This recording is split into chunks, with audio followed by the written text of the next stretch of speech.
Hey there, y'all, and welcome to today's Daily Down and Dirty. My name is Fairlight. Welcome to Airy Fairy Tarot.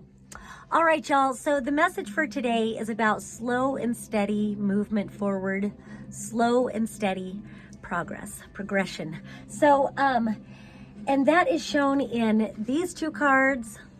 It's shown in these two cards, and it feels like it's even shown in these two cards. So we're going to start with these two cards. You've got the Seven of Wands and the Five of Cups. So I want to talk about the Five of Cups first, I think, where, you know, normally with the Five of Cups, I emphasize honor the grief. Whatever the despair is, whatever the disappointment is, honor the grief.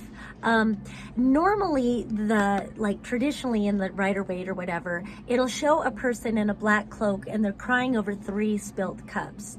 And the point of the card is there's still, if they just turn around, there's 2 cups still standing, and beyond that there's a bridge that leads to a castle, showing that there's a whole new adventure still waiting for you. But then I always like to, you know, say honor the grief, honor the grief.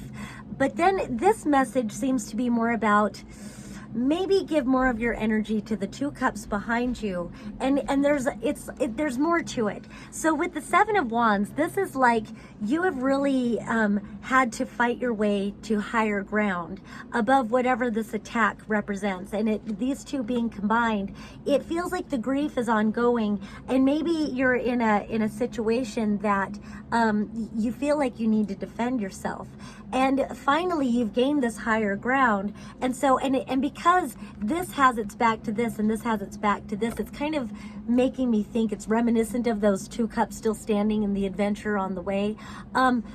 It's kind of like, you know, you're not quite able to access the new adventure quite yet because whatever this grief is about, there's still some sort of defensiveness going on. And so again, so I just want to say the slow and steady movement forward, slow and steady progression. It's all about that, like little by little gaining that higher ground, because there's something about eventually you get to such higher ground that you've completely shifted your perspective on whatever this situation is about. So then we go to, and really I kind of want to go over to this. You've got the Eight of Wands reversed and you've got the Six of Cups reversed. And so again, it's kind of like the same, where this is like the past, and it's funny, we go from the Five of Cups to the Six of Cups, and the Seven of Wands to the Eight of Wands, these two being upright and these two are reversed. So it's like you're really in a holding place between these energies. And so the Six of Cups can be about the past. It can be about like childhood friends or whatever childhood memories. It's reversed, so it's like not allowing the past to come in. And with this Eight of Wands upright, this is about quick forward movement. This is where I got the theme from, is about slow and steady, because this is like really taking your time, maybe to recognize, it feels like with whatever situation this is about, with this Five of Cups and this defensiveness kind of over here, taking the higher ground, maybe it's surfaced, I don't know, whatever this despair is about, whatever this grief is about, because of this card, it feels like maybe it's surfaced some childhood wounds or something like that. And sometimes the process of healing just cannot be rushed through. So then again, I come back to honor the grief, but maybe the grief is about more than just whatever the situation is, because it's bringing in these much bigger energies where you've got the Death reversed and the Sun reversed, but both major arcanas, and we've got one other major arcana that I'll bring out in a minute. But and so, you know, when there are 3 or more major arcanas, I feel that we are at a major destiny point. And so really it's important to pay attention to what we're choosing at this point, what we're giving our attention to, what we're energizing. And again, I already said what we're choosing, but really choices really become emphasized, knowing that you have a choice, because often with this grief and stuff, we end up going into like a survival mode, and we let the fight or flight, you know, pathways in our brain take over, and we're not really making a choice. So we've got the Sun and the Death card, which is like night and day, definitely light and dark. And with the death card reversed especially, it just, to me, it speaks of the process of transformation. Death card in itself embodies transformation. When it's reversed, it reminds me of like the caterpillar going into the chrysalis, emerging as the butterfly. And when this is reversed, it really feels like it's speaking to the chrysalis phase, where you know, the caterpillar creates this chrysalis around itself, and then it completely dissolves its physical beingness. It completely dissolves itself so that it can restructure its being to have wings. And so it is like that. It's like you will be emerging as a new person through this. And then we go into the sun card. I want to turn it right side up. And of course, the sun is known as the happiest card in the whole deck. And like, I mean, our lives literally revolve around the sun. I don't know how many of us actually stop and acknowledge the sun, like, wow, we revolve entirely around you.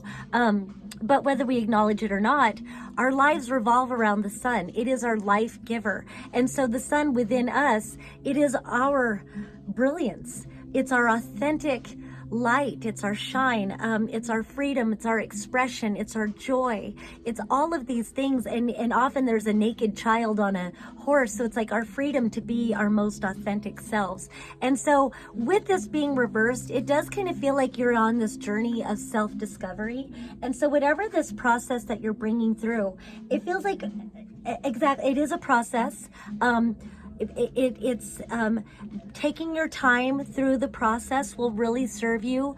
Don't rush to conclusions. Don't rush to any kind of, I don't know. I'm hearing like the Abraham Hicks kind of thing about, you know, when you're going from what was it, like, when you're leaving Sacramento and going to San Diego, you understand that you have to, it's still a journey. You know you'll get there, but it takes time to get there. You can't just blink your eyes and expect to be in San Diego.